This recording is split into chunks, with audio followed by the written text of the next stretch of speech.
हरिः ఓం శ్రీ గురుభ్యో నమః.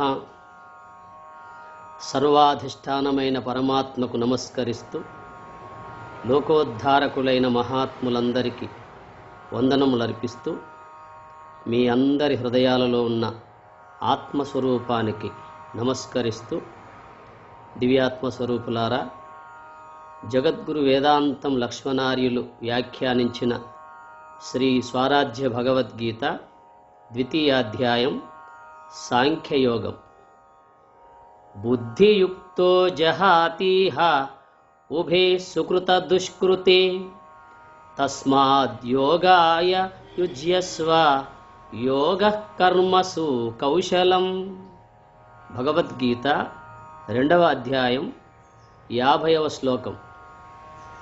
బుద్ధియుక్తః జహాతిహ ఉభే సుకృత దుష్కృతే తస్మాత్ యోగాయ యుజ్యస్వ యోగః కర్మసు కౌశలం. బుద్ధియుక్తః ఇహ, జ్ఞానముతో కూడుకొన్నవాడు ఇచ్చట, సుకృత దుష్కృతే జహాతి, సుకృత దుష్కృతములను విడిచిపెట్టుచున్నాడు. తస్మాత్ యోగాయ, అందువలన యోగము కొరకు, యుజ్యస్వ, సన్నద్ధుడవగుము, కర్మసు, సుకృత దుష్కృతములగు కర్మలందు, యోగః కౌశలం, యోగము నిపుణత్వము అనగా మోక్షప్రదము. అర్జున, జ్ఞానముతో కూడుకొన్నవాడు ఇచ్చట సుకృత దుష్కృత కర్మలను విడిచిపెట్టుచున్నాడు. అందువలన యోగము కొరకు సన్నద్ధుడవగుము. సుకృత దుష్కృత కర్మలయందు యోగమే నిపుణత్వము అనగా మోక్షప్రదము. అర్జున, జ్ఞానముతో కూడుకొన్నవాడు, బుద్ధియుక్త అంటే బుద్ధి అనగా అంతర్ముఖ వృత్తి రూప జ్ఞానము. అట్టి జ్ఞానముతో కూడుకొన్నవాడు సుకృత కర్మలు కానీ దుష్కృత కర్మలు కానీ అనగా మంచి కర్మలు కానీ చెడు కర్మలు కానీ విడిచిపెట్టుచున్నాడు. అందువలన యోగము కొరకు సన్నద్ధుడవగుము. అధర్మయుక్తమైనటువంటి జ్ఞానయుద్ధమనబడే యోగము కొరకు సన్నద్ధుడవగుము.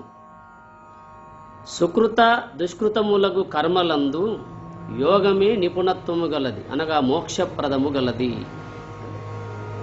భగవంతుని గురించి చేసేటువంటి ఒక కర్మలందు యోగమే గొప్పది అని చెబుతున్నాడు.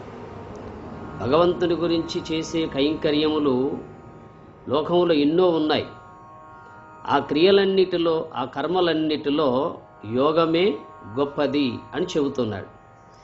ఎందువల్ల అంటే జీవుడు తనలో ఉన్నటువంటి చెడు స్వభావాలను మంచి స్వభావాలతో పోగొట్టుకోవాలి. ఎప్పుడైతే ఆ మంచి స్వభావాలు మనలో నిలిచిపోతాయో, ఆ మంచి స్వభావాలను కూడా ఆ కైవల్య పదమును పొందినప్పుడు అన్నీ తానంతట అవే విడిచిపోతాయి. దీన్నే కంటకం కంటకీనైవ అంటారు. కంటకం కంటకీనైవ, ముళ్ళును ముళ్ళుతో తీసి 2 ముళ్ళను పారవేసినట్లుగా ముందు సాధకుడు, మానవుడు తనలో ఉన్న దుర్గుణాలు పోగొట్టుకోవడానికి మంచి గుణాలను అలవరుచుకోవాలి. ఎప్పుడైతే ఈ మంచి గుణాలు మనలో చేరిపోతాయో, ఆ మంచి గుణము ద్వారా గుణాతీతమైనటువంటి యొక్క పరమాత్మ తత్వాన్ని పొందినప్పుడు అక్కడ ఈ దుష్కృత కర్మలు కానీ సుకృత కర్మలు కానీ ఉండే అవకాశం లేదు. అందువల్ల జపతపాది మంత్రానుసంధానములు సుకృతములన్నారు. సంకల్పరూప స్థూల సూక్ష్మ శరీర క్రియలు దుష్కృతములన్నారు. లోకంలో మంచి కర్మలు చెడ్డ కర్మలు అనేవి మనం గుర్తించాలంటే భగవంతుని కొరకు చేసేటువంటి యొక్క జపతపాది మంత్రానుసంధానములన్నీ సుకృత కర్మలు. ముందుగా సత్కర్మలు ఆచరించాలి. అట్టి సత్కర్మలన్నీ సుకృతములంటారు. అవి లేక సంకల్పరూప స్థూల సూక్ష్మ శరీర క్రియలు దుష్కృతములు. లేనిపోనివన్నీ ఆలోచనలతో కూడుకొని సూక్ష్మ శరీరంలో ఉన్న గుణ సముదాయముతో కూడుకొని వ్యవహరించేదంతా దుష్కృత కర్మలు అన్నారు. భగవంతుని కొరకు చేసే ప్రతి క్రియ సుకృతములన్నారు. కేవలం ఉదర పోషణకై పాటుపడేదంతా దుష్కృతములన్నాడు. అందువల్ల జ్ఞానముతో కూడుకొన్నవాడు ఇచ్చట అనగా కైవల్య స్థానమున, జ్ఞానముతో కూడుకున్నవాడు అనగా అంతర్ముఖ వృత్తిలో ఉన్నవాడు కైవల్య స్థానమున తురీయాతీతమునందు సుకృత దుష్కృత కర్మల రెంటిని కూడా వదలి కేవల బ్రహ్మాకారుడగును. ఇచ్చట అంటే ఏ కైవల్యము నొందినప్పుడైతే తన స్థితి తెలియబడుతుందో అక్కడ ఈ సుకృతములు కానీ దుష్కృతములు కానీ లేనటువంటి ఒక స్థితి ఏర్పడుతుంది. అందువల్ల కైవల్య స్థానమున తురీయాతీతమునందు సుకృత దుష్కృత కర్మల రెంటిని కూడా వదలి కేవల బ్రహ్మాకారుడవుతున్నాడు. ఎవరు? బుద్ధియుక్త అనగా జ్ఞానముతో కూడుకొన్నవాడు, అంతర్ముఖ వృత్తి రూప జ్ఞానముతో కూడుకొన్నవాడు, ఆ తురీయములో ఉన్నవాడు ఈ రెంటిని వదిలిపెట్టుచున్నాడు. ఎట్లయితే ముళ్ళుతో తీసి రెండు ముళ్ళను పారవేసినట్లుగా అక్కడ సుకృత కర్మలు కానీ దుష్కృత కర్మలు కానీ ఉండే అవకాశం లేదు. అందువల్ల కేవల బ్రహ్మాకారుడవుతూ ఉన్నాడు. విషయాకార వృత్తినంతా వదిలిపెట్టి బ్రహ్మాకారుడవుతున్నాడు. ఇది తెలియక కొంతమంది ఏమనుకుంటారంటే ఈ భగవన్నామాన్ని మనస్సులో అనుకోవచ్చు కదా అని అంటారు. అయితే ఆ భగవన్నామాన్ని అనుకున్నప్పుడు మనకు భగవంతుడు కూడా సాకారంగానే తెలియబడతాడు. ఏ నామమైతే మనము జపిస్తామో తదనుగుణంగా ఆ రూపం మనకు తెలియబడుతూ ఉంటుంది. కానీ నిజమైన భగవంతుడు ఆత్మస్వరూపుడై ఉన్నవాడు నామరూపాతీతుడు కదా. నామరూపాలు లేనివాడు భగవంతుడు. నామరూపాలు మనం కల్పించుకున్నాం. ఒక నామాన్ని ఒక రూపాన్ని మనం కల్పించుకున్నాం. అవన్నీ సుకృత కర్మలు. అట్టి సుకృత కర్మలు కూడా ఆ దైవధ్యానములో ఆ కైవల్యములో వదిలిపెట్టాల్సి ఉంటుంది. ఎందువల్ల అంటే అక్కడ ఏ సంకల్పం ఉన్నా కూడా మంచి సంకల్పం ఉన్నా బంధమే, చెడు సంకల్పం ఉన్నా బంధమే. అందువల్ల అట్టి సుకృత దుష్కృత కర్మల రెంటిని కూడా వదిలి కేవల బ్రహ్మాకారుడవుతున్నాడు. అనగా యోగము కొరకు సన్నద్ధుడవగుము. అర్జున, ఆ విధంగా నీవు ఎట్లయితే ఈ రెంటిని వదిలిపెట్టేటువంటి ఒక స్థితి జ్ఞానముతో కూడుకున్న వాడికి కలుగుతుందో అందువలన అర్జున యోగము కొరకు సన్నద్ధుడవగుము అంటున్నాడు. ఎందువల్ల అంటే కర్మలందు యోగమే నిపుణత్వము గలది అనగా మోక్షప్రదమైనది. భగవంతుని కొరకు చేసే కర్మలు ఎన్నైతే ఉన్నాయో ఆ కర్మలందు యోగమే గొప్పది అని చెబుతున్నాడు. యోగం అంటే యుజ్యత ఇది యోగ, యుజుర్యోగే. భగవంతుణ్ణి అనుసంధానము చేయడమే యోగము. భగవత్స్వరూపాన్ని ధ్యానించడమే యోగము. అంతర్ముఖ వృత్తి రూప ఆ ధ్యానమునందు ఉండడమే యోగం అన్నాడు. అందువల్ల భగవంతుని కోసం చేసే కర్మలు ఎన్నో ఉన్నప్పటికీ ప్రధానంగా అవి 5 విధాలుగా ఉంటాయి. పూజ, అభిషేకము, యజ్ఞము, జపము, ధ్యానము. పూజ అనేది పృథివీ సంబంధమైన కైంకర్యము. అభిషేకము అనేది జల సంబంధమైన కైంకర్యము. యజ్ఞము అనేది అగ్ని సంబంధమైన కైంకర్యము. జపం అనేది వాయు సంబంధమైన కైంకర్యము. ధ్యానం అనేది ఆకాశ సంబంధమైన కైంకర్యం.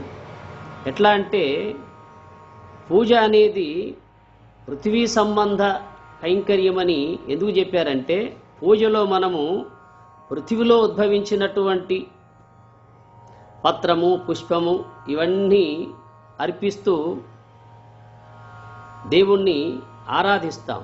అందువల్ల దాన్ని పృథివీ సంబంధమైన క్రియ అంటారు. ఇక రెండవది అభిషేకము. అభిషేకము అన్ని ద్రవ పదార్థాలతో చేస్తాం. శుద్ధమైన నీరు కానీ, పంచామృతం కానీ, ఇంకా పళ్ళ రసాలు కానీ, ఇవన్నీ ద్రవ పదార్థాలు. ద్రవ పదార్థాలతో చేసేటువంటి యొక్క అభిషేకము అది జల సంబంధమైన కైంకర్యం. పంచభూతాలలో రెండవది జలము. అట్టి జల సంబంధంతో కూడిన కైంకర్యం అంతా అభిషేకం అన్నారు. ఇక మూడవది అగ్ని సంబంధమైన కైంకర్యము. అగరబత్తి వెలిగించడం, దీపం వెలిగించడం, ఇంకా యజ్ఞము చేయడము లాంటిది. ఇదంతా అగ్ని సంబంధమైన కైంకర్యము, క్రియ. ఇక నాలుగవది వాయు సంబంధమైన కైంకర్యం ఏమిటంటే జపము. జపములో మనస్సు మంత్రం మీద ఉంటే మాల మీద ఉండదు, మాల మీద ఉంటే మంత్రం మీద ఉండదు. ఎందువల్ల అంటే వాయువు చలన స్వభావం గలది. అట్లాగే మానవుడి యొక్క మనస్సు కూడా ఒక చోట ఉంటే ఒక చోట ఉండకుండా ఉంటుంది, ఒక చోట ఉండదు. అందువల్ల అది వాయు సంబంధమైన క్రియ అన్నారు. ఎట్లయితే వాయువు చలన స్వభావం కలిగి ఉందో అట్లాగే మానవుడి యొక్క మనస్సు కూడా ఆ చలన స్వభావం కలిగి ఉంటుంది కనుక నిలపడానికి ప్రయత్నిస్తాడు. ఆ మంత్రమునందు మనస్సు నిలపడానికి ప్రయత్నిస్తాడు. దాన్నంతా వాయు సంబంధమైన కైంకర్యం అన్నారు. ఇక చివరిది ఆకాశ సంబంధమైన ప్రక్రియ, అది ధ్యానం అన్నారు. ధ్యానములో విషయరహితం కావాల, మనస్సు విషయరహితం కావాలి. ఆకాశం అంటే ఖాళీ భాగం కదా, మనస్సును మొత్తం ఖాళీ చేయాలి. అది ఆకాశం మానసం కృత్వ తం ధ్యాయేత్ పార్థ ఈశ్వర అంటూ మనకు ఉత్తరగీత చెబుతుంది. అర్జున, ఆకాశము వలె మనస్సును చెయ్యి అంటే మనస్సును ఖాళీ చెయ్యి. అందువల్ల ఆకాశ సంబంధమైన ప్రక్రియ ధ్యానం అన్నారు. ధ్యానం నిర్విషయం మనః అనే పదం దానికే వర్తిస్తుంది. అందువల్ల పృథ్వీ సంబంధమైన పూజా విధానము అది పంచభూతాలలో మొదటిదైన పృథ్వీ సంబంధమైన కైంకర్యం. అభిషేక విధానం అంతా ద్రవ పదార్థాలతో కూడుకొని ఉంటుంది కనుక అది జల సంబంధమైన కైంకర్యము. ఇక యజ్ఞము, ధూపము, దీపము ఇవన్నీ అగ్ని సంబంధమైనటువంటి కైంకర్యము. జపము వాయు సంబంధమైన క్రియ, ధ్యానము ఆకాశ సంబంధమైన ప్రక్రియ. ఈ విధంగా విచారించినట్లయితే పంచభూతాలతో కూడినటువంటి ఈ 5 విధాల ప్రక్రియలే భగవంతుణ్ణి పొందే విధాయకంగా మనకు లోకంలో ఉన్నాయి. కొంతమంది పూజ చేస్తూ ఉంటారు, కొంతమంది అభిషేకం చేస్తూ ఉంటారు, కొంతమంది యజ్ఞం చేస్తూ ఉంటారు, కొంతమంది జపం చేస్తూ ఉంటారు, కొంతమంది ధ్యానం చేస్తూ ఉంటారు. అందువల్ల ఈ పంచభూతముల యొక్క ప్రక్రియను ఏవైతే మనకు ఇందులో గొప్పదిగా తెలియబడుతుందో ఆ గొప్పదే యోగం అన్నాడు. ఎందుకంటే పృథివీ కంటే సూక్ష్మమైనది వ్యాపకమైనది జలము, జలము కంటే ఇంకా సూక్ష్మమైనది ఇంకా వ్యాపకమైంది అగ్ని, అగ్ని కంటే ఇంకా సూక్ష్మమైంది ఇంకా వ్యాపకమైంది వాయువు, వాయువు కంటే ఇంకా సూక్ష్మమైంది ఇంకా వ్యాపకమైంది ఆకాశం. అట్లాగే పూజ కన్నా అభిషేకం గొప్పది, అభిషేకము కంటే యజ్ఞము గొప్పది, యజ్ఞము కంటే జపం గొప్పది, జపము కన్నా ధ్యానం గొప్పది. ఏ విధంగా ఆలోచించినా కూడా అంతర్ముఖ వృత్తి రూప ఆ యోగమే గొప్పదని మనకు అర్థమవుతూ ఉంది. అందువల్ల అర్జున, జ్ఞానముతో కూడుకున్నవాడు ఇచ్చట అనగా ఆ కైవల్యమునందు సుకృత దుష్కృత కర్మలను విడిచిపెట్టుచున్నాడు. తస్మాద్ యోగాయ యుజ్యస్వ, అందువలన యోగము కొరకు సన్నద్ధుడవగుము. సుకృత దుష్కృత కర్మలందు యోగమే నిపుణత్వం గలది. భగవంతుని కొరకు చేసే కర్మలన్నిటిలో యోగమే గొప్పది అని చెబుతున్నాడు. అందువల్ల భగవద్గీతలో ఈ విషయాలన్నీ ఈ 2వ అధ్యాయంలోనే ఎందుకు చెప్పబడ్డాయంటే 2వ అధ్యాయం పేరు సాంఖ్యయోగము. అనగా ఆత్మానాత్మ వివేకం కలిగించి అంతర్ముఖ వృత్తిలో ఉండి జ్ఞానయుద్ధం చేయమని చెప్పేదే ఈ సాంఖ్యయోగం. అందుకే అర్జున, యోగము కొరకు సన్నద్ధుడవగుము, కర్మలందు యోగమే నిపుణత్వము గలది అనగా మోక్షప్రదమైనది. అదే నీకు మోక్షాన్ని కలిగింపజేసేది యోగమే. అందుకే ఆ యోగమే నిపుణత్వం అన్నాడు. కౌశలం గొప్పది. అది ఏక ప్రజాయతే జంతు ఏక ఏవ ప్రలీయతే ఏకోను భుంక్తే సుకృతం ఏక ఏవ చ దుష్కృతం అని శృతి ఉపనిషత్తు తెలియజేస్తుంది. ఏకః ప్రజాయతే జంతు ఏక ఏవ ప్రలీయతే ఏకోను భుంక్తే సుకృతం ఏక ఏవ దుష్కృతం. అదే జంతు అనగా జీవుడు ఒకడుగానే జన్మిస్తాడు, ఒకటిగానే మరణిస్తాడు. తాను పుట్టేటప్పుడు ఒంటరిగానే పుడతాడు, పోయేటప్పుడు ఒంటరిగానే పోతాడు. అట్లాగే ఏకోను భుంక్తే సుకృతం, తాను చేసిన సుకృత దుష్కృత ఫలములు కూడా ఒక్కడే అనుభవిస్తాడు. ఏకోను భుంక్తే సుకృతం ఏక ఏవ దుష్కృతం. జీవుడు ఒంటరిగానే రావాలి, ఒంటరిగానే పోవాలి. అట్లాగే తాను చేసే మంచి కర్మల ఫలము కానీ చెడు కర్మల ఫలము కానీ తానే అనుభవించాలి. అందువలన జపతపాది మంత్రానుసంధానమంతా సుకృతములన్నారు. కేవలం సంకల్పరూప స్థూల సూక్ష్మ శరీర క్రియలన్నీ దుష్కృతములన్నారు.